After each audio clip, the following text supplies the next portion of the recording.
Welcome back to the Fall Brawl. We have Fritz Hoffman and Noah Michael in the booth. We are not the Fall Brawl. We can't take that. DFB Right. has that one. That's true. That's true. We are the last. We are the Mogg last Squad's harvest. last harvest. Drunk stream. Eventually, next round. Round 4. We have some real killers for you here Yeah, today. we have Jamal and Alex who have been tearing it up. Alex unfortunately took a draw in the last round. We're about to pivot over to the stream view. Friend of the squad, or no, squad all-time member Waddle Lee plays back in the chat. Good to see you. And we have a bit of a mystery from Jamal, given that deck list has yet to be provided. But Alex is on the former boogeyman of the format before Enchantress took its seat. We have Mono Blue Dreadnought from Alex. If we can pull up Alex's list here in a second, we can talk through kind of what we're working with. I think the most impactful card choice from Alex's list is the inclusion of these 16 beautiful portal islands. So be on the lookout for those. Yeah, I mean, truly, like one of the best basic land choices. What's your basic of choice in pre-modern? It Fritz? depends. It really depends on what basic land we're talking about, Noah Michael. If we're talking about basic forests, there's nothing better than a foreign black border Japanese first printing in that language forest. I think Chris Rush. That's a good choice. Did a beautiful job really with those. Good choice. I think my preference at the end of the day is courtesy of if we're talking about my favorite pre-modern basic, it's Ice Age Snow Mountain. I got that I bought a Goblins deck when I was first jumping into the format off the pre-modern Discord, and it's just a beautiful land. Ice Age has beautiful land direction. I have to say both Snow-Covered Island and there are several of the non-snow islands in Ice Age that are just absolutely gorgeous. Yeah. On the Tom Wainerstrand Mountains. Oh, just gorgeous. Absolutely gorgeous. So enough about basic choice. We're about to get into our match here. So we're looking at pretty stock Dreadnought out of the first 60. Is 2 Flash of Insight stock at this point? Yeah, in the main. We've got a couple of interesting things on the board, but it looks pretty reasonable here from Alex. And Jamal has, as a result of not submitting a deck list, provided a difficulty for those of us in the booth doing commentary. Yeah, but we'll find out soon enough. Looks like Jamal won the roll and is. took a mulligan. It looks like Alex is staying on 7. We were talking about Dreadnought earlier, and I think in rooms where you aren't likely to face a lot of Enchantress, I think it's still a very solid choice. Probably still one of the top 3 decks in the format alongside Goblins and Enchantress. 100%. What do you think out of the format last couple months, Fritz? Like, have we seen any major changes that have you thinking one direction or another? I think it's still Dreadnought, Goblins, Enchantress, Replenish. Mm-hmm. And there's a really deep Tier 2 roster that can be configured to beat the say 3 of the 4 of the top decks, 2 of the 4 of the top decks. I think that might be the defining factor of the pre-modern format for me, is the strength of the sideboard cards and the fact that you can configure a deck to beat any particular meta. Unless, of course, you are Mono Blue Tide being paired into Enchantress, the matchup is unwinnable. We have a... There's always Aura Flux. Yeah. I still feel like that doesn't quite get there, but, maybe true. It's sealable. They're already keeping their seals in, Yeah, so it's less effective than you might imagine. It's a rough spot. Let me see if we can get chat back. We love having chat available.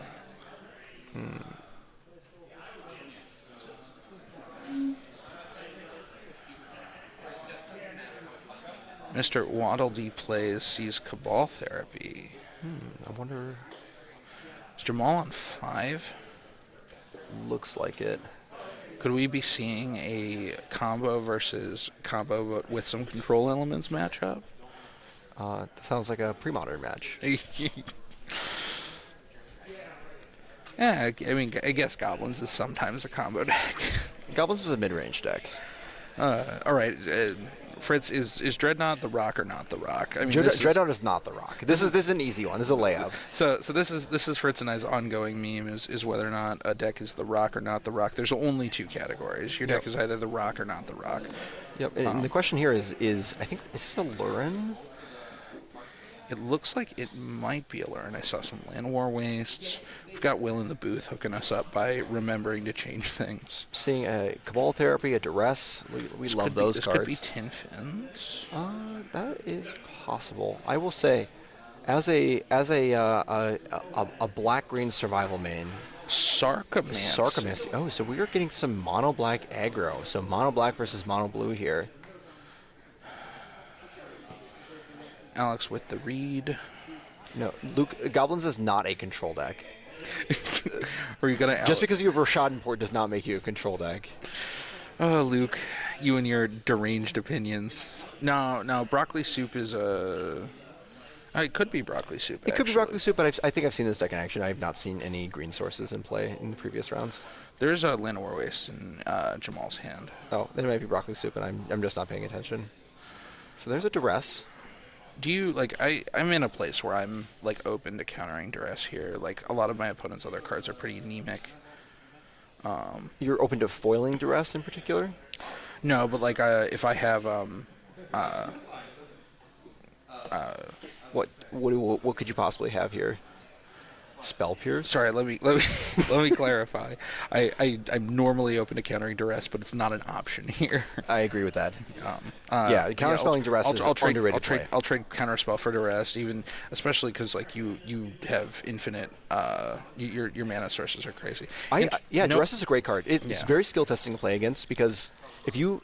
And at the time that your opponent casts Duress, and if you have a counterspell, you have to evaluate what you think your opponent's going to take, right? And that's an extremely relevant decision for both you and your opponent. For sure. And that can inform whether you counter a Duress or not. And if you have a card that you would prefer that they Duress less than your counterspell, well, you might as well counter that Duress. We got some zombie beatdown. Appreciate Alex playing face up for the stream. And these tokens too. The token choice here is of the era. It's a very, very good choice. I think so. Tokens were first available as a Magic player reward after they were introduced in Unglued. And so we're seeing some of those very early tokens here with that Sarcomancy zombie. We see Cabal Therapy. This could be just absolutely devastating for Alex here, losing both Dreadnought and 2 Gushes. That's at least where I would be. Looks like Opt is being cast here. Yeah. Alex decides to bottom Opt card, draws. So we're going to see what Jamal ends up naming here. Looks like, Gush was named. And those Gushes are gone. Do you flashback Cabal Therapy here? You don't want your. Depends on it depends on what card is left in your hand. Right? I'm really skeptical here of letting my opponent keep Dreadnought, but that's as a Dreadnought pilot, like they have 8 hits where you just lose the game if you don't get rid of it here. If I were in Jamal's seat, I would flashback. I think I would then flashback Cabal Therapy here. We get a hell yeah in chat from Armada. Thank you for the excitement. I imagine Armada also wants to flashback Cabal Therapy here. Yeah, I imagine so. Of course, once you get that zombie token off the board, Sarcomancy turns on you. I'm a level with you. My 20-turn clock is more appreciable than taking Dreadnought here. Is more reasonable than getting Dreadnoughted here. Yeah, I agree. Well, he's actually thinking on it. I can't imagine what card you take other than Phyrexian Dreadnought. Yeah, there are 8 copies of the card that counters the ability, and there's 4 Dreadnoughts. And he takes Impulse? He may have an answer to Dreadnought remaining in his hand, but like that's the read that I have, yeah. And he hits it. Cast Dreadnought. We see Stifle. Yeah, let this be a lesson to you in chat. Well, we'll see what happens. All right, draw. See a Withered Wretch and Swamp in hand. That was a real miss from Jamal, unfortunately. I mean, we really had to take Shrimp there. You can't give your opponent those outs. Yep.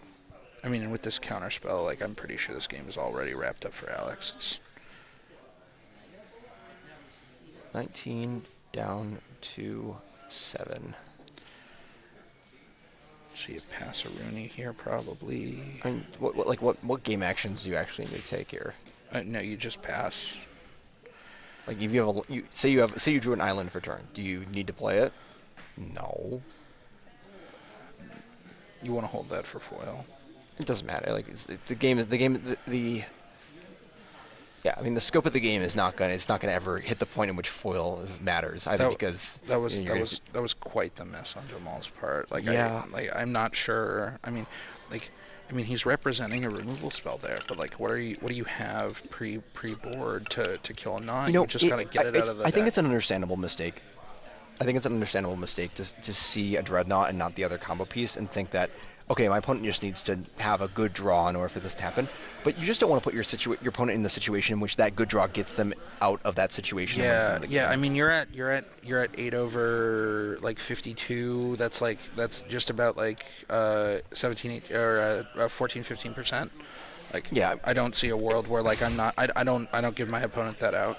I think, yeah, I mean, okay, is math dead, Noah? I'm on the record that math properly applied is not dead. Many people are bad at properly applying There's math. How about this? There are many imperfect applications of math. There's many ways in which math instantiates in the world in a perfect way, but there's some pure form of math which only select few have access to, or none have access to.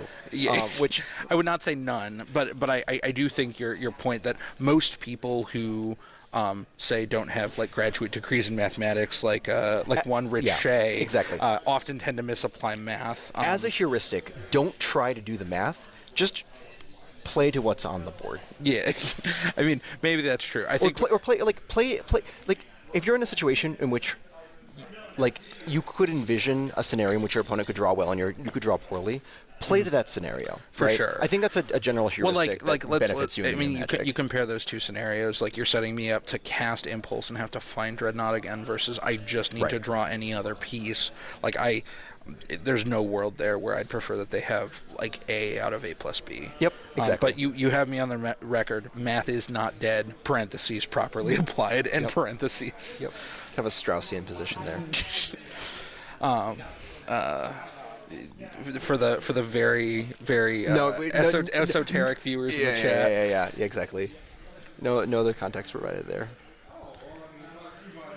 What do we got for sideboards? I mean, Alex does not have. It's like the sideboard is built for much how more does the blue deck side against the black decks? I mean, like it's really stock. You've got because we don't have the overlay for this tournament. We've got 3 Annuls, one Chain of Vapor, 4 Blue Blast, 1 Misdirection, 3 Tide, 3 Keg. I love Keg here. I think that's very very solid. I like the Keg. Yeah, I think Keg comes in. I think also Misdirection is probably coming in. Mm-hmm. Misdirecting a Cabal Therapy is not particularly good, and you can't misdirect Duress. Well, and you can play the control here as Dreadnought by boarding in Tides and like setting yourself up. Somewhat. It depends on what Jamal's draws look like. Are you apt to just like shove? I'm not gear oneing with Dreadnought here. I don't think. No, there's a lot of. I imagine that there's a pretty high density of removal in Jamal's deck. Although, yeah. I mean, maybe you bring in Chain of Vapor. Well, would you ever bring in another chain without Tide? No, but like I can see boarding in 7 cards, board out 2 Dreadnoughts. So if you scroll up a little bit, like what's bad? What is bad here? What do you not want against this deck? I think the card Foil is pretty anemic. I agree. Yeah, it's easy for that to get stranded in hand. Also, like all of your opponent's cards cost 1 or 2 mana. I'm probably taking Days Out here. Especially when you're on the draw, yeah. Yeah, it's just not. I mean, I can see like actually sideboard playing where we're playing Tides on the draw and not on the play, but we're gonna have to see what Alex decides to put together here. It's pretty clear that there's like 5 or 6 cards that should come out, and the question is what you fill it in with. And I think Keg is a pretty easy add there, and then potentially some combination of Chain of Vapor, Misdirection, or Parallax Tide. I mean, Misdirection can also redirect a Diabolic Edict. That it can. And it's going to be a really important piece here. Misdirection, highly underrated card. I think that card is a house and often tends to overperform in a lot of specific matchups. No idea. We do have Alex. We have Alex's sideboard. We do not have Jamal's sideboard.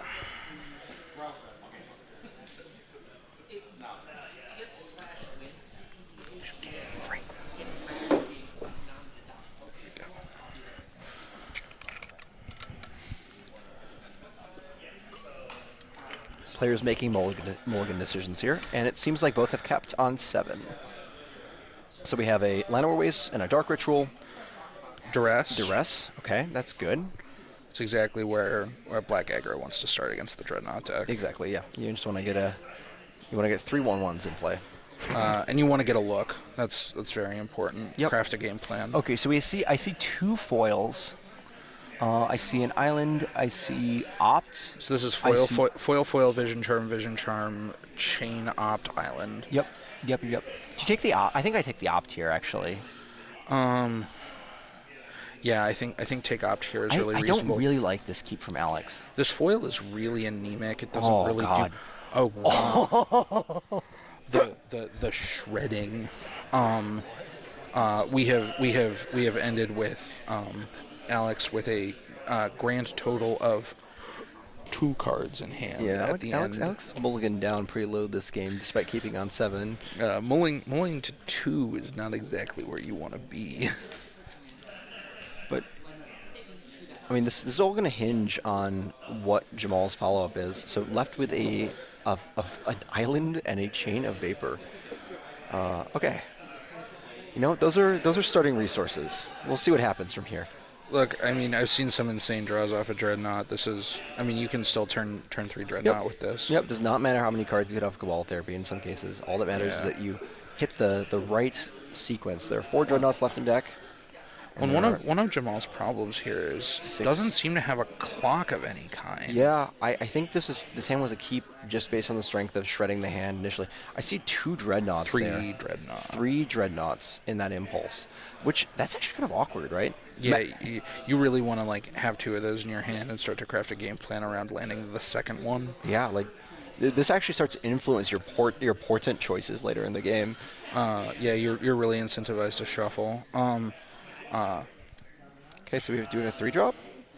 We have. Is it Call the Herd? Oh, it's Call the Herd. We love it. Elephant's Baby. So there's. This is definitively broccoli soup. Yeah, I think we're definitively broccoli soup at this point. I have this deck sleeved up in my bag right now. How do you like Chain Elephant here? I'm pretty anemic. I'm not a fan of that because I want to be able to bounce my Dreadnought if there's stuff. I'm actually kind of into this because Alex just needs to draw off the top of the deck, and Jamal has 1 card in hand, and the broccoli soup deck doesn't play a tremendous number of lands, so.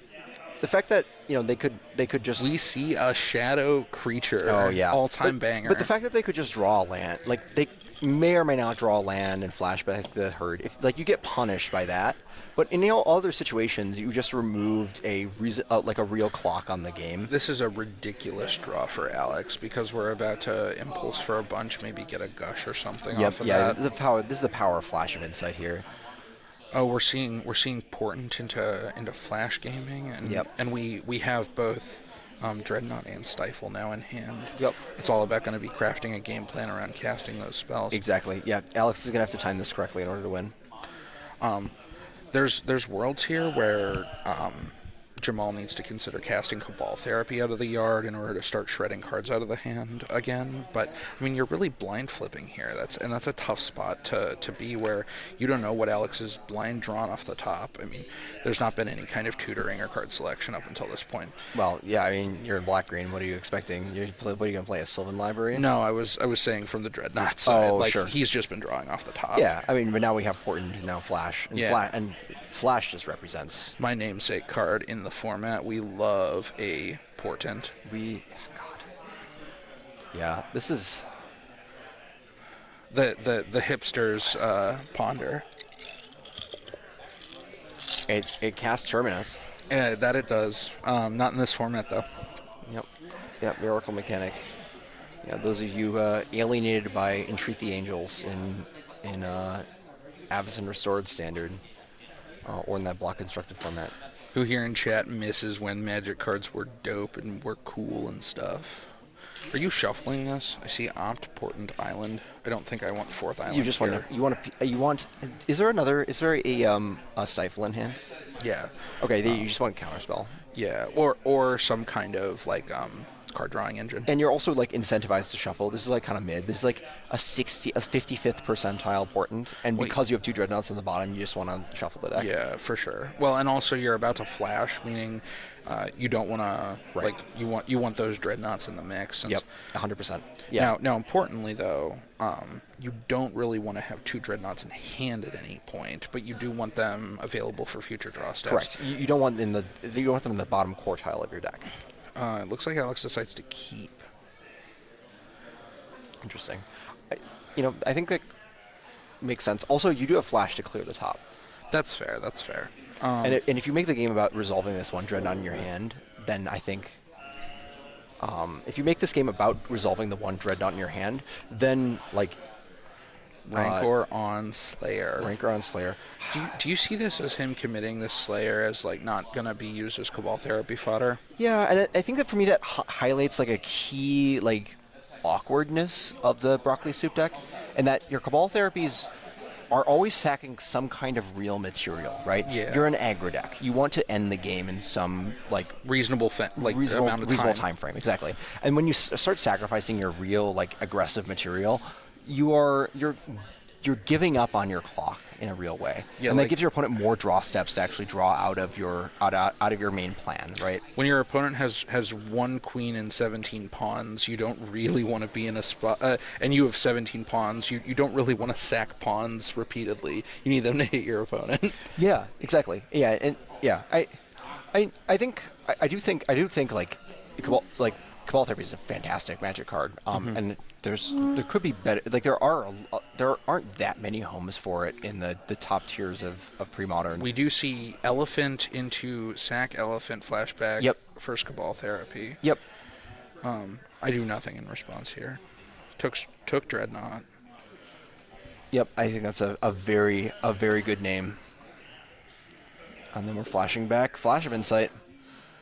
I'm really apt to looking for Gush here as kind of the most impactful card. Yeah, cards you would take Dreadnought or Gush. You would not take Gush over Dreadnought, of course. Definitely not. Again, we really do need a shuffle here to get some of these Dreadnoughts back in hand. Yeah, there's just basically 1 Dreadnought that you can find, so it's just a choice of a bunch of blue cards or some islands. That's where I was really low. Like, I know that you could flash to clear the top, but I was really in for shuffling off port there. I'm right with you. Yeah, I think shuffling allows you to change the distribution of your deck in a way that makes you more resilient to Cabal Therapy, and it's really a skill that is spells. only highlighted in the pre-modern format. You don't like the construction rearranging the bottom of your library. Rearranging the bottom of your library and shuffling is heinous. I'm so glad. So for all of the things I like about old cards, the bottom of the library in any order thing on like cards like Flash of Insight is such a heinous design choice. It really is really bad because it's over optimizing. It's over optimizing for something that doesn't matter. Yeah, that shouldn't matter. If it does matter, then you're in a horrifying game. But guess what? Guess where we are? We're playing pre-modern. We're playing horrifying games. These games are all horrifying, and we love it for it. We see another portent from Alex. Can't quite catch the cards here. Like, I mean, unless I see Dreadnought, I'm shuffling. I see 2 islands. What's the other white border card?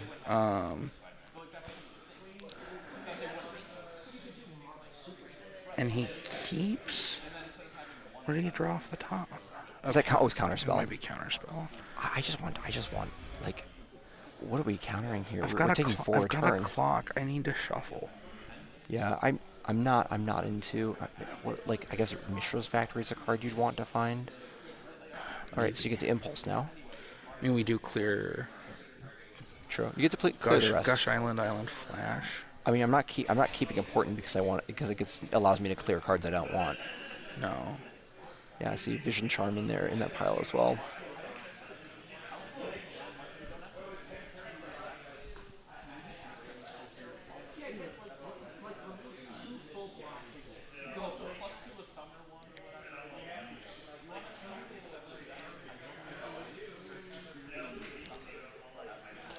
Alex meditating on flipping that island and that Gush in hand. I'm not firing off Gush here, though. I'm playing a land drop and saying go. Yeah, you don't have that much time, but I think we are in a situation in which you may need to do something like Dreadnought, Stifle, and then hold up a counterspell in Yeah. order to block. And in that situation, Hardcast Gush looks very appealing. I mean, Alex just needs to start taking fucking game actions, though. I mean, like there's just way too. There's not a lot of stuff is happening. Again, those shuffles are really rough since your action spells are all on the bottom of your deck. Here's a second Rancor. A 2-turn clock has been represented. I think you have to counter this. We have mate and 2. I mean, your basic your counterspell cantrips in that you get to draw another card off the top of your deck before the game ends. Do you gush in response to this? I think I might want to try and find Chain of Vapor here. Yeah, that makes sense. I think I'm in the same boat here. We have a sideboard check to figure out what cards I had in and out. Love to see it. Just a classic knowing your 60 problem.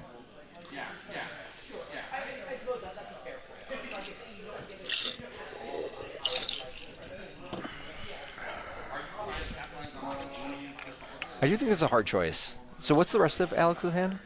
Alex has Gush, Counterspell, Stifle. Yep.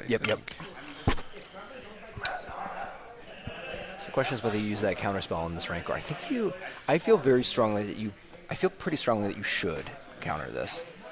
I think You just need time. yeah. And maybe gush. I think gushing first makes more sense to me. Yeah. Because it allows you to dig for the chain, which is a lot better than counterspell in this scenario. Alex decides not to cast anything. The Gush end step. Draws for turn. Second Isn't that another counterspell? counterspell. Which doesn't do anything here. It's not quite where we need to be. doesn't interact with what's on board. Which I mean- this is something this is a state in which the Dreadnought deck can We're gonna see land Gush in. get cast. Yep. So we're gonna see 2 mana floating, 2 cards drawn. What did we hit? We hit Third Stifle and Vision Charm. That's not where we need to be. We are still on the 2-turn clock now. Yep. And those Dreadnoughts are just chilling on the bottom of the library. I guess they're not on the bottom anymore. They're like the 10th card from the bottom at this point. It would be a real shame if I had way to shuffle my library. All right, hits for 4. All right, this is the last draw step, and I'm not really sure there's anything that can save us here. Yep, I think there's a we're gonna naturalize in Jamal's hand as well. There's just not enough cards. I guess you could draw Gush, play land, float 2, cast Gush, draw Dreadnought foil, and that keeps you alive. Daze is not going to do it. Yeah, none of these cards play to the board. This looks like we're going to game 3. That early discard from Yep. Jamal has proven to be super effective. A lot of people, when I first started playing the format a couple years ago, were very off black cards in general, and we've really seen the rise of black cards doing a little bit better with decks like Pit Rack, with Pitless Rack, with Broccoli Soup. Some of these tier 2 black decks that can really target a metagame if you include the right answers. Cabal Therapy is a really messed up Magic card. It just needs the right shell for it. At one point, that was Black-Green Survival. I think people are off that deck right now. I think it's terrible against Enchantress in particular. But that was game 2, Basmon. That was game 2. That was game 2. So we're at 1-1. We're going into the final game here. We're going to have Dreadnought on the play, which I imagine is going to be a lot more dangerous. In this spot, I probably keep Dazes in. I didn't see any of the cards from the Tide plan, so I imagine not a lot of cards got boarded out. Yeah, I think I'm not into that. I think I'm not in that from the Tide side, because I think if you can just the hands in which you don't have jam on turn 2 or gushes, duress and Cabal Therapy. I want to be a gear 1 deck. I want to shove. I want to kill my opponent as quickly as possible. I probably mulligan pretty aggressively too from the Black-green side. From the black-green side. You need disruption in order to I play if I don't have a duress or a Cabal Therapy on one, I'm losing. In fact, I probably mulligan hands from the Dreadnought side that have 2 Dreadnoughts in them, because I just don't have time, and I should expect a Cabal Therapy, Cabal Therapy, or some other. I think it makes sense. Yeah, I obviously if your hand is I don't know, Dreadnought, Stifle, Island. Oh gosh, wait. What 7 is this? Dreadnought, Stifle, Gush, Island, Counterspell. Or foil. Or foil. Like that hand, obviously you keep that hand. Like, but in terms of from the black-green side, yeah, I mean, you're just going to Always name the... you're always going to Cabal Therapy naming Dreadnought.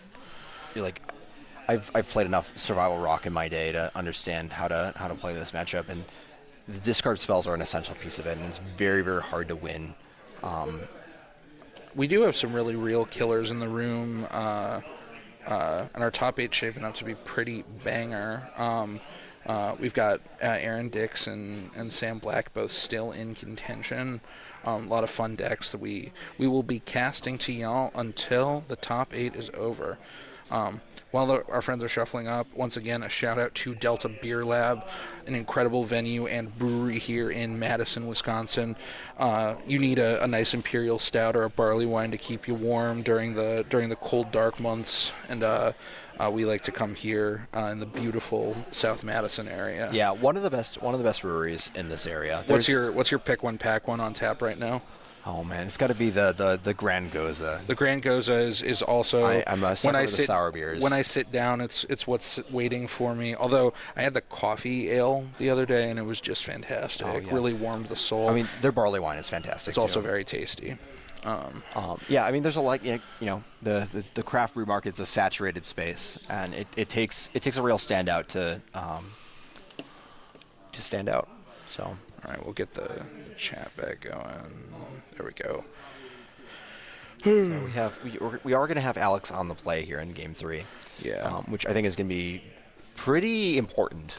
Yeah, I mean, if I lost the die roll, I would not want to be Alex right now. But on the play, I think my dazes are so much more live.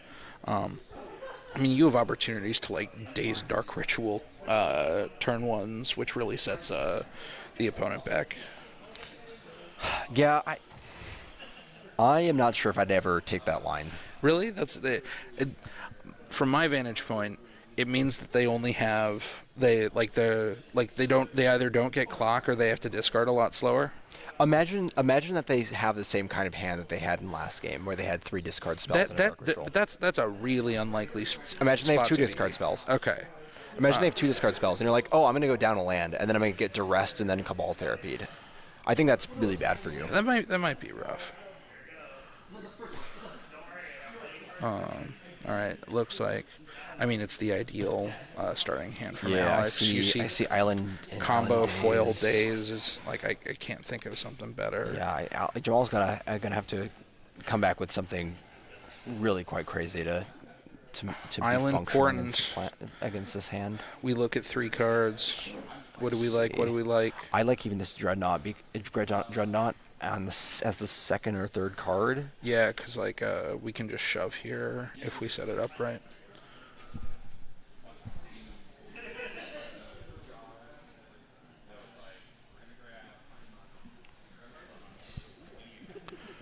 We see a shuffle. I don't. Yeah, I kind of like. Does Alex have second land drop? That's a good question. Yeah, that would be the operative question. So here's Duress, Dazing Duress. I like that quite a lot. Yep. So Dazing Duress, Island in hand. Yep, Island is in hand. There's some confusion from the players as to whether a card is in hand or in play. Yeah, so yep. Although, yeah, generally I do like it when. There we go. The slide up, we love to see it. I mean, thank you, Alex, for making it very clear. These custom-made LobsterCon 20 formats, in which one can simply, in the green zone, move a land from the lower part to the upper part and represent that has been played. Very classy, very Land classy. Wastes into second duress. Okay, this is the play that I mean, this is the kind of thing where if you're gonna daze a duress on turn 1, you don't want to see. And we see foil daze flash factory dreadnought. Interesting. I think this is the ideal kind of spot you wanna see your opponent duressing. Like, yeah. Also, Cabal Therapying for flash doesn't do anything here. I think here you take a foil, which you're not super even happy about, right? Yeah, this is a pretty anemic duress.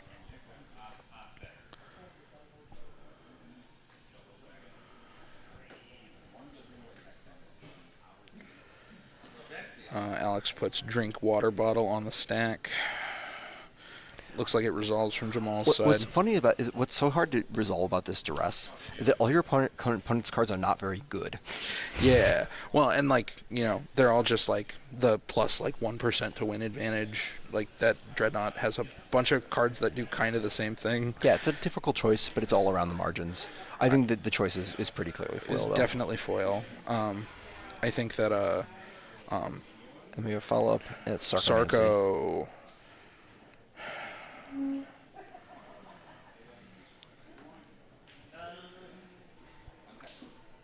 How many cards is Jamal in hand? I think 2 or 3, 4. 4. Yeah. Both kept 7. Both these 7s were pretty good, actually. Well, Yeah. actually, I think Alex's 7 has gone down a little down in my estimation. I think the 7 becomes a. You know what? I understand why Alex shuffled now, because there wasn't a Stifler Vision Charm. Oh, okay. Yeah, that makes sense.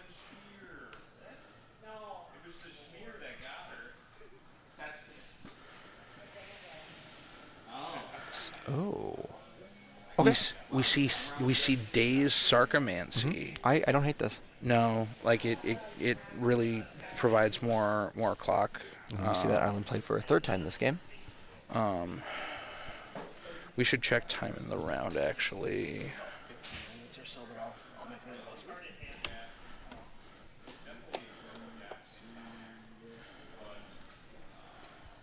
13 minutes. Magic players, we have 13 minutes left in the round, 13 minutes left in the round, Magic players.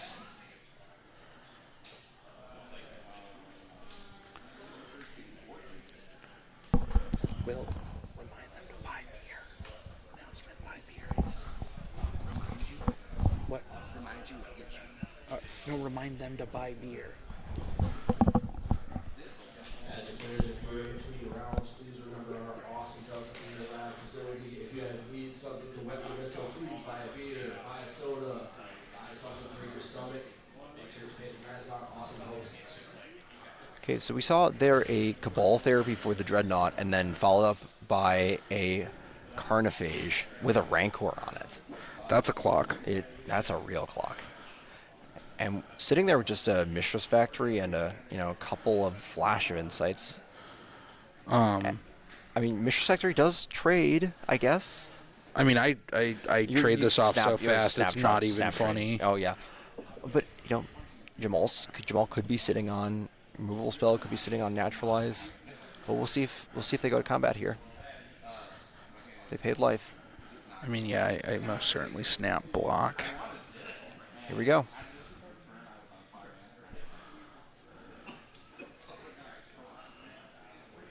Taking it. 16. Maybe they have a read on Jamal's hand, or maybe we're just post combat. Don't elephants. Elephant. Elephants are on parade, folks.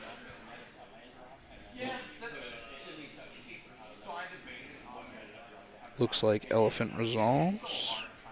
I mean, that's the kind of thing that you maybe are worried about with a Mistress Factory block here too. Flash for 0. Flash for 0. Wow. Interesting. That's insightful from Alex. I really like that, actually. Because it depends on the texture of their hand, but if we assume that they're on one of 2 combo pieces, you just need to start tutoring. Exactly.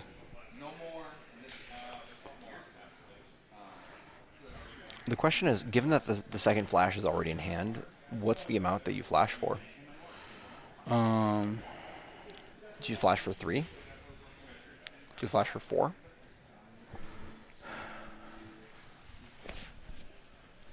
Man, it would be very unfortunate if there was a second elephant after this first elephant. It would be pretty bad for Dreadnought here.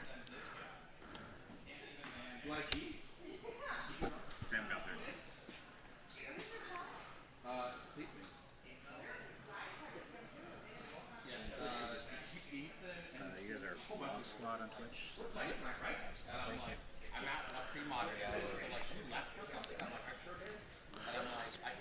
Looks like we got factory beat down. No. We have block Do we have We have block. block and flash during combat? We love to see that.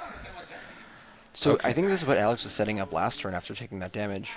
Just using that mana just to get that flash. So It also saves a point of damage because Yep. the factory was summoning sick last turn. Well, they don't get to both pump it and they don't get to both pump it and use it for mana. Well, but I don't think they spent a mana. I think they used the 2 islands, right? No. They activated factory. With Oh, the they island activated factory and then blocked flat- and then blocked and on then the cast flash. Yeah, Yep. yeah. That's a great line from Alex. So, but still the one elephant. Alex at 11. And I'm pretty sure I saw a Dreadnought. That makes I sense. think we've got Gush Island, Dreadnought Flash for Alex.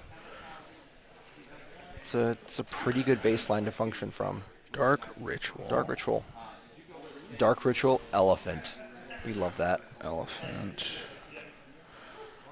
Imagine if that Dark Ritual could produce mana every turn. Play a Rancor on this.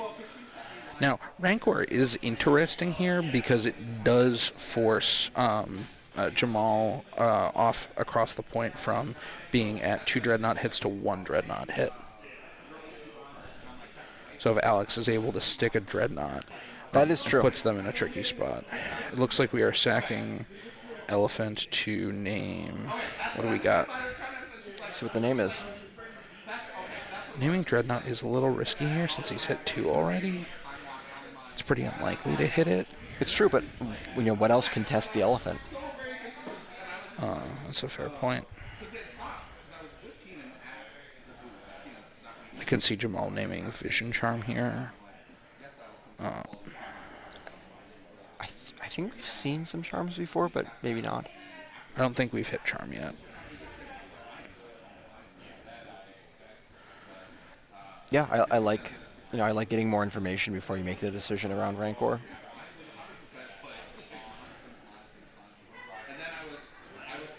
There's Gush. All right, I'm going to drop Peter Frank, and Nate Ponce will also drop. Nate, alright. Sounds good. So that was We'll make sure that you're dropped before the next round. Nate and Peter, correct? Correct. Alright, thank Thank you. you guys for hosting these events. We came up from Iowa City. This is awesome. Oh, hell. Oh, awesome. Thank you. You hear that, Ferks? This is a tournament spanning 3 states. 3 states. Folks come from Wisconsin, Iowa, Minnesota.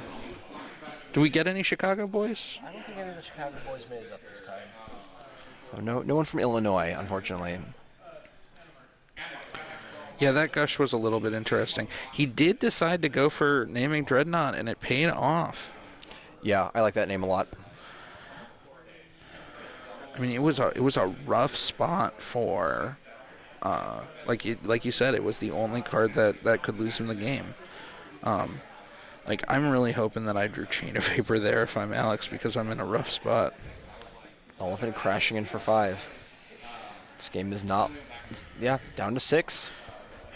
Game is not over though. What do we have here? We got See a Slayer. another Dothy Slayer. Where are we at? Jamal learned after game 1, indeed. Yeah. Jamal did. And, if that is the case, I think that represents the capacity to learn really important skill as a Magic player, and going from recognizing the things you lose to is an essential skill. if I don't have like Dreadnought or Chain of Vapor here, I am just dead if I am Alex. Yeah, what are you going to do against Elephant plus Shadow? And we Creature? see Broccoli And there's the concession. Soup take down the Shrimp in round 4 of the last harvest, putting Jamal up to, I believe, 3-0-1.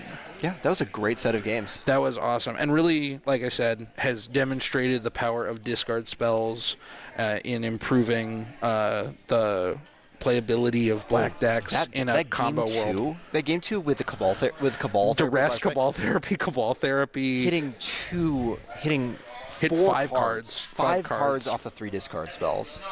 Just insane. Well, we're going to report that match and get back to juggling our 3 different duties all at once as TO judge commentators. All right. And then, and after that, you'll be joining us for the last round Of Swiss. Of the last harvest.